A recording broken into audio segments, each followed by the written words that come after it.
10. The Bag of Winds and the Witch Circe. Odysseus and his men land next on the island of Aeolia. There the Wind King Aeolus does Odysseus a favor. He puts all the stormy winds in a bag so that they will not harm the Ithacans. The bull's hide bag containing the winds is wedged under Odysseus's afterdeck. During the voyage, the suspicious and curious sailors open the bag, thinking it contains treasure, and the evil winds roar up into hurricanes to plague the luckless Odysseus again. After more of his men are killed and eaten by the gigantic cannibals called the Laestrygonians, Odysseus's ship lands on Aegea, the home of the witch Circe. Here a party of 22 men, led by Eurylochus, goes off to explore the island. Odysseus is still speaking. In the wild wood they found an open glade, around a smooth stone house, the hall of Circe, and wolves and mountain lions lay there, mild in her soft spell, fed on her drug of evil.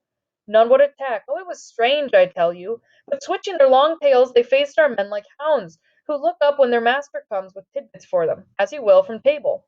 Humbly those wolves and lions with mighty paws fawned on our men, who met their yellow eyes and feared them. In the entrance-way they stayed to listen. Inside her quiet house they heard the goddess Circe. Low she sang in her beguiling voice, while on her loom she wove ambrosial fabric, sheer and bright, by that craft known to the goddesses of heaven. None would speak until Pilates, most faithful and likable of my officers, said, "Dear friends, no need for stealth. Here's a young weaver singing a pretty song to set the air a-tingle on these lawns and paven courts. Goddess she is, or lady. Shall we greet her?" So reassured, they all cried out together, and she came swiftly to the shining doors to call them in. All but Eurylochus, who feared a snare. The innocents went after her. On the throne she seated them in lounging chairs, while she prepared a meal of cheese and barley and amber honey mixed with Promnian and wine, adding her own vile pinch to make them lose desire or thought of our dear fatherland. Scarce had they drunk when she flew after them with her long stick and shut them in a pigsty. Bodies, voices, heads, and bristles, all swinish now, though minds were still unchanged. So squealing in they went, and Circe tossed them acorns, mast, and corndill berries, fodder for hogs who rut and slumber on the earth. Down to the ship Eurylochus came running to cry alarm, how magic doomed his men.